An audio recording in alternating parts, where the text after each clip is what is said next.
When I found out that there was a wreck at the end of the pier, roughly, that had been there for 300 odd years, sitting there, I really felt that there was a story being unearthed, and I really wanted to get in touch with that. I really wanted to find out more.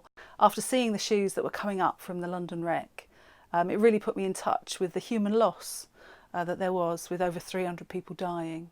And these beautifully preserved shoes really showed the human side of what was lost. And I wanted to really honour those people. And I set about creating 300 different pairs, including the women and the children that were lost. Shoes, for me, I think embody a person. And I think when you look at a pair of shoes, you can really see the person standing there in front of you. And so that was really poignant.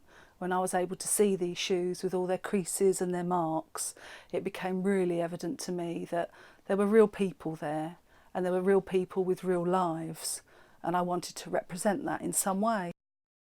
For every single pair, I've done a different design. I've drawn up patterns, different patterns of the square-toed latchet shoe, and then I make them each by hand. I roll out the clay, I put texture on them to make them look like they're leather.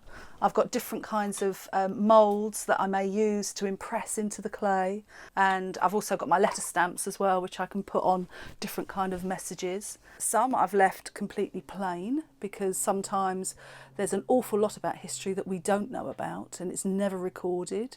And also there are things that we really do know quite a lot about, and obviously with the help of Samuel Pepys and his diary writing from back then, I was really able to understand what was going on for him at that time, and him imparting that information allowed me to use that onto the shoes. I feel that London is really important because of the pristine nature of some of the finds coming up. They are quite incredible. Also, I think if we are to understand ourselves better today, we can look to the past to help bring perspective and a sense of maybe how far we've come or maybe how far we haven't come.